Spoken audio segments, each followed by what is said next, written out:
ஆளுமை மிக அரசப்பணியின் யூடியூப் சேனலுக்கு உங்களை அன்புடன் வரவேற்பது உங்கள் PM தாவூத். இப்போ சமீபத்தில் என்ன நிறைய அடிக்கடி கேட்குற கேள்வி என்னன்னு கேட்டா, 8வது சம்பள கமிஷன்ல HRA எவ்வளவு இருக்கும், அதிகமாகுமா, குறையறதுக்கு என்ன காரணம், இப்படின்னு நிறைய கேள்வி கேட்டிருக்காங்க. முக்கியமான கேள்வி, 8வது சம்பள கமிஷன்ல எவ்வளவு HRA கிடைக்கும்னு இருக்காங்க. முதல்ல அதை பார்த்துருவோம், அதுக்கு அடுத்தாப்புல மொத்தமாக பார்க்கணும். இப்போ அங்க கவர்மெண்ட் ஆஃப் இந்தியாவில் HRAக்கு வசிப்பிடத்தை வந்து மூணு பிரிவா வச்சிருக்காங்க. ஒன்றும் எக்ஸ் சிட்டி, ஒய் சிட்டி, அப்புறம் இசட். இந்த எக்ஸுங்கிறது என்னன்னு கேட்டீங்கன்னா, தமிழ்நாட்டை பொறுத்த வரைக்கும் ஒன்னே ஒண்ணுதான். அது யாருன்னு கேட்டா, 50 லட்சத்துக்கு மேல எங்கெல்லாம் ஜனத்தொகை இருக்குதோ அதெல்லாம் பேரு எக்ஸ் சிட்டின்னு பேரு. அந்த வகையில சென்னை மட்டும்தான் நம்ம தமிழ்நாட்டுல எக்ஸ் சிட்டி. அப்புறம் எடுத்தது ஒய் பிரிவுங்கிறது 5 லட்சத்துக்கு மேல 50 லட்சத்துக்கு உள்ள அது இருந்தா அதுக்கு பேரு ஒய் சிட்டி. அது என்னன்னு கேட்டீங்கன்னா, மதுரை, கோவை, திருச்சி, சேலம், ஈரோடு, திருப்பூர் இதெல்லாம் வந்து 50 லட்சம் வரைக்கும் இருக்கு. அதனால அது ஒய் சிட்டி. மிச்சம் எல்லாமே இசட்டு தான்.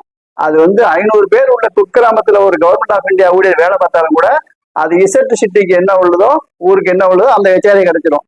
ஆக எக்ஸ் சிட்டிக்கு 30% இன்னைக்கு தேவையில்லை. எக்ஸ் சிட்டிக்கு 30% HRA, அதாவது 50,000 வாங்குறான்னு வச்சுங்க. கவர்மெண்ட் ஆஃப் இந்தியாவில் அதிகபட்ச சம்பளம் 2 லட்சம் ரூபா. நான் அங்க போகவே இல்லை. 50,000 அவர் வாங்கினா கூட இன்னைக்கு தேதியில் அவருக்கு HRA 15,000. இந்த 2 லட்சம் வாங்குறவருக்கு 75,000 HRA. புரியுதா? அதே போல ஒய் சிட்டில 50 லட்சம் வாங்கினாருன்னா அவருக்கு 10,000 வந்து HRA. அதே 2 லட்சம் வாங்குறவரு ஒய் சிட்டில இருந்தாருன்னா அவருக்கு கிட்டத்தட்ட 50,000 அவருக்கு HRA. புரியுதா? இந்த இந்த மூணுமே வந்து அதுக்கப்புறம் தான். இதுதான் 1A சென்னை, இது வந்து கோவை, திருச்சி, மதுரை, இது வந்து கிரேட் 2 முனிசிபாலிட்டி, அதாவது கும்பகோணம், பட்டுக்கோட்டை, அப்புறம் என்ன சொல்றது ஆரணி, அதே மாதிரி உள்ள ஊர்கள் எல்லாம் இது. இது வந்து கிரேட் 3 முனிசிபாலிட்டி. லேட்டஸ்ட் அந்த முனிசிபாலிட்டி பாருங்க, அது அது வந்து மற்ற இடங்கள். கிரேட் 4 மற்ற இடங்கள். ஆக 5 இருக்கு. நல்லா கேட்டுருங்க. 3 இருக்கிறது கவர்மெண்ட் ஆஃப் இந்தியாவில், 5 இருக்கிறது தமிழ்நாட்டுல. ஸோ முதல்ல இது பார்ப்போம். இது கவர்மெண்ட் ஆஃப் இந்தியாவில் இதுக்கு வந்து 30% HRA, இதுக்கு 20%, இது எல்லாத்துக்குமே 10% தான். இது எல்லாத்துக்குமே 10% தான். இங்க நம்ம தான் ஒன்னொன்னு தனித்தனியா வச்சிருக்கோம். பார்ப்போம். இப்ப நம்ம அந்த போட்டிருக்கிறது 8வது பே கமிஷன்ல எவ்வளவு வந்து HRA இருக்குங்கிறது தான். நான் எதை வச்சு போட்டிருக்கேன்னா, இதெல்லாம் வந்து ஏற்கனவே 7வது பே கமிஷன்ல எவ்வளவு இருக்கோ அது மாதிரி டபுளா இருக்கும். இந்த பே ரேஞ்சு மட்டும் கடந்த 3 சம்பள கமிஷன்ல தமிழ்நாடு அரசு என்ன ஃபார்முலா கையாண்டுருக்காங்களோ அதே ஃபார்முலா பின்பற்றி போட்டிருக்கேன். என்னுடைய எதிர்பார்ப்பு குறைஞ்சபட்சம் 1.86 ஃபிட்மெண்ட் ஃபேக்டரு, அதிகபட்சம் 1.92. நான் 1.92க்கு தான் கணக்கு பண்ணி போட்டிருக்கேன். பாருங்க, 26,100 வரைக்கும் 2,600, 1,400, 1,200, 800, 500, 26,101 to 33,000, 3,000, 2,000, 1,400, 900, 600, 33,140, 320 வரைக்கும் 3,600, 2,600, 1,600, 1,000, 700. அப்புறம் 40,322 இருந்து ஆரம்பிச்சு 45,000 வரைக்கும் 4,200, 2,800, 2,000, 1,400, 800. அப்புறம் 45,901 இருந்து 52,200 வரைக்கும் 5,200, 3,400, 2,400, 1,400, 800. அப்புறம் 58,801 இருந்து 68,000 வரைக்கும் 7,200, 4,200, 3,400, 2,400, 1,000. 68,001 இருந்து 71,600 வரைக்கும் 8,400, 5,200, 3,200, 3,000, 1,100. அதே போல 71,601 இருந்து 79,000 வரைக்கும் 9,400, 6,000, 4,600, 3,400, 1,200. 79,001 இருந்து 85,500 வரைக்கும் சென்னையில 10,400, திருச்சி, கோவை, மதுரையிலாம் 6,600, கிரேட் 2 முனிசிபாலிட்டியில 5,200, கிரேட் 3 முனிசிபாலிட்டியில 3,200, இதர இடங்கள்ல 1,300. இது மொத்தம் 17 குரூப்பா பிரிச்சிருக்காங்க. இதுல மொத்தம் 10 இருக்கு. இன்னொரு 7 பார்ப்போம். 8வது சம்பள கமிஷன்ல தமிழ்நாடு அரசு ஊழியர்களுக்கு என்ன HRA கிடைக்குங்கிறதுக்கு இது 2வது அட்டவணை. முதல் அட்டவணையில ஒரு 10 ரிவைஸ்டு பேரேஜ் பார்த்தோம். இதுல மிச்சம் 7 பேரேஜ். அதன் பிரகாரம் என்ன போட்டிருக்கோம், 85,501 இருந்து 96,600க்கு சென்னையில 11,400, இங்க திருச்சி, கோவை, மதுரையில 7,200, கிரேட் 2 முனிசிபாலிட்டியில, அதாவது பழைய காலத்து முனிசிபாலிட்டியில 5,200, புதுசா வந்த முனிசிபாலிட்டிக்கு 4,000. இது எதுவுமே இல்லைன்னா 300, 1,300. நான் முதல்ல சொல்லிட்டேன். சென்னையில கவர்மெண்ட் ஆஃப் இந்தியாவில் இது வந்து கிரேட் எக்ஸ்னு பேரு, அதாவது 50 லட்சத்துக்கு மேல உள்ள ஊர். இங்க 30% இன்னைக்கு. இது வந்து கிரேடு 1Bங்கிறது நான் சொன்னேன். திருச்சி, மதுரை, கோவை, திருப்பூர், ஈரோடு இதெல்லாம் சேர்ந்தது கிரேடு பி. இது ஒய் கிரேடுன்னு பேரு. அதாவது 5 லட்சத்துக்கு மேல 50 லட்சத்துக்கு உள்ள இருந்தா அது ஒய் கிரேடு. அதுக்கு இன்னைக்கு தேவை 20%. இந்த மூணுமே, அதாவது 5 லட்சத்துக்கு கீழே வெறும் 500 ரூபா இருந்தாலும், அந்த 500 பேர் இருந்தாலும் அந்த ஊருக்கே 10%. இதுதான் அது. இங்க வந்து நமக்கு பாருங்க, இங்க வந்து 30% இல்லை, 20% இல்லை, 10% இல்லை. பாத்தீங்க நீங்க என்ன, இது வந்து இப்போ உள்ள சம்பளம். இதுல பாதி தான் இருக்கு அநேகமா.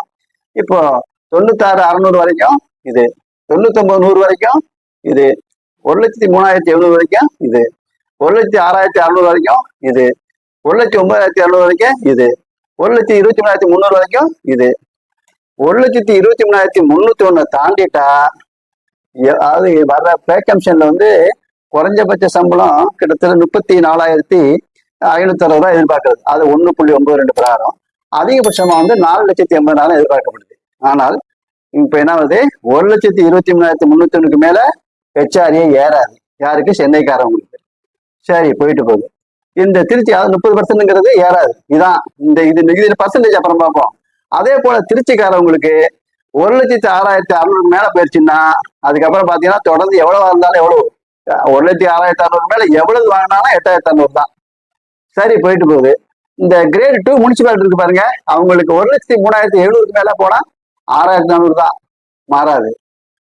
சரி, அதுவும் போயிட்டு போகுது. இந்த கிரேட் 3 பாருங்களேன், 99,100 ஆனா அது வரப்போற 8வது வேக்கன்ஷன்ல 4,400 மேல போனா கிடையாது. ஆக கவர்மெண்ட் ஆஃப் இந்தியாவுல இப்போதைக்கு இதுக்கு வந்து 3க்கும் சேர்த்து 10%, இதுக்கு 20%, இது 30% இருக்கு. ஆனால் இது வந்து இப்போதைக்கு குறைஞ்சபட்ச சம்பளம் 18,000, அதிகபட்ச சம்பளம் 2,50,000. 18,000ல இருந்து ஆரம்பிச்சு 2,50,000 வரைக்கும் இது உண்டு. அதாவது குறைஞ்சபட்ச ஹெச்ஆர்ஏ இன்னைக்கு 1,800 ரூபாய், அதிகபட்ச ஹெச்ஆர்ஏ 75,000 ரூபாய். யாருக்கு? கவர்மெண்ட் ஆஃப் இந்தியா அவர்களுக்கு. இது நான் இன்னைக்கு வந்து 8வது வேக்கன்சி போட்டிருக்கேன். 7வது வேக்கன்சியில இது பாதி தான். இதுல நீங்க பாதி ஆகி பாத்துக்கலாம். 4,000 2,200, 6,200 3,200, 8,200 4,300, 14,600 7,300. இப்ப நான் 8வது வேக்கன்சி இது போட்டிருக்கோம். சரி, இதுல என்ன பெரிய குறை என்ன, ஒரு ஸ்டேஜுக்கு அப்புறம் ஹெச்ஆர்ஏ ஏறாது. ரெண்டாவது, இந்த ஸ்லாப் போட்டிருக்காங்கல்ல, இந்த ஸ்லாப் யூனிஃபார்மா ஏதாவது ஒரு ரேட்டு ஒரே மாதிரி யூனிஃபார்மா இருக்குல்ல, பேரிட்டு இல்ல. அதாவது இதுல பாத்தீங்கன்னா குறைஞ்சபட்சம் 8.87, குறைஞ்சபட்சம் 8.87, அதிகபட்சம் 13,013.71 இருக்கு. இதுல பாத்தீங்கன்னா 4.6, அதிகபட்சம் 6.51. இதுல 1.32ல இருந்து இது என்னாச்சு, 1.32ல இருந்து 2% தான் அதிகபட்சமே. ஆக பர்சன்டேஜ்னு பாத்தீங்கன்னா 30, 20, 10ங்கிறத தொடல. ஒரு பாயிண்ட் இது போயிடுச்சா. அடுத்தாப்புல பாத்தீங்கன்னா ஒரு ஸ்டேஜ்ல என்ன ஆயிடாது. அப்புறம் இப்போ வந்து இப்போ இன்னைக்கு ஒரு ஹெச்ஆர்ஏ ஒருத்தர் 5,000 ரூபாய்க்கு ஒரு வீடு வாடகைக்கு போறான்னு வச்சுங்க. ஈவன் இந்த இடத்துல கூட 5,000 ரூபாய்க்கு குறைஞ்சி ஒரு கவர்மெண்ட் சேவை இன்னைக்கு வீடு வாடகைக்கு போக முடியாது இல்லையா. அதுக்கு குறைஞ்சி யாரும் வீடு வாடகை கொடுப்பாங்க? கொடுக்க மாட்டாங்க. காட்சி ஹவுஸ், அதாவது கூரையா இருந்தா கூட யார கூட அந்த அளவுக்கு தான் இருக்கும். பட் டவுனும் கிராமங்கிற வேறுபாடே எல்லாம் ஒன்னா போயிட்டு இப்போ 5,000 ரூபாய்க்கு வாடகைக்கு போனாருன்னா ஒரு குறைஞ்சபட்சம் 10 வருஷத்துக்கு அப்புறம் தான் ஒரு ஹெச்ஆர்ஏ மாறுது. இன்னைக்கு இருக்கிற வீட்டு வாடகை ஓனரு வருஷம் 5ல இருந்து 10% ஏத்தலாம்னு இருக்கு. 5,000 ரூபாய்க்கு வாடகைக்கு போனா 5% 250 ரூபா. வருஷம் 250 ரூபா வாங்கி அது என்ன பண்ணுவாரு? பெயிண்ட் அடிப்பாரா? எது சுத்தம் பண்ணுவாரா? எதுவும் ஒன்றும் பண்ண முடியாது. அதனால குறைஞ்சபட்சம் 500 ரூபா, 10% கேட்பாரு. ஆக 5,000 ரூபாய்க்கு வாடகைக்கு போனவரு 10 வருஷம் கடைசியில் எவ்வளவு கொடுக்குறாப்புல இருக்கா? 12,900 ரூபா அளவு. இந்த உயர்வு எப்படி சரி கட்டுறது இருக்கு? கவர்மெண்ட் ஆஃப் இந்தியா என்ன பண்ணாங்கன்னா 25% டிஏ ஏறினாக்க ஒரு உயர்வு. அதாவது பே கமிஷன் ஆரம்பிக்கும் போது இங்க இதுக்கு 8%, இதுக்கெல்லாம் 8%, இதுக்கு 9%, இதுக்கு 10%, இது யாரு இதுக்கு வந்து 8%, இதுக்கு 16%, இதுக்கு 16%, இதுக்கு வந்து 24% இருந்துச்சு. 25% டிஏ ஆரம்பியுமே இது 27%, இது 24%, இது வந்து 9% ஆயிடுச்சு. இப்போ டிஏ 50% தாண்டின இது 30%, இது 20%, இது 3க்கும் 10%. புரியுதா? ஆக விலைவாசி ஏறினா விலைவாசி ஏறினா தானே அகோடிப்படி கொடுக்குறாங்க.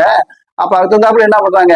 கவர்மெண்ட் ஆஃப் இந்தியாவில் அந்த வாடகையை ஒரு பேக்கம்ஜன் கேட்டு 2 தடவை ஏற்றிடுறாங்க.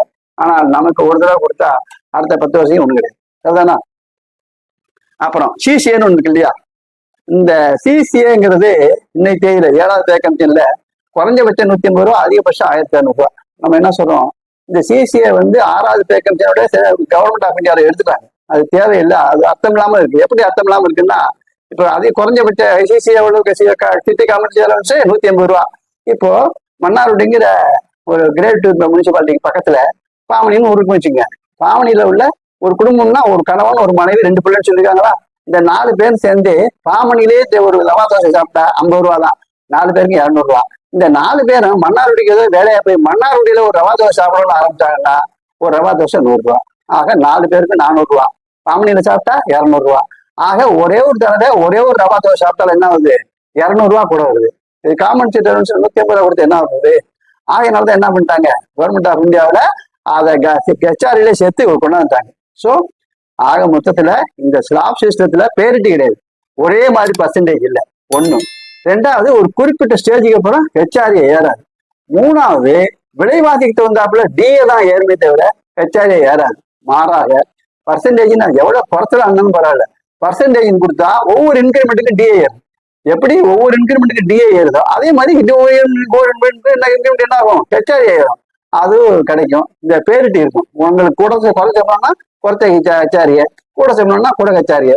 ரெண்டாவது, அதிகபட்ச சம்பளம் நமக்கு 2,25,000 வரப்போற பே கமிஷன்ல அதிகபட்ச சம்பளம் 4,80,000 எதிர்பார்க்கலாம்.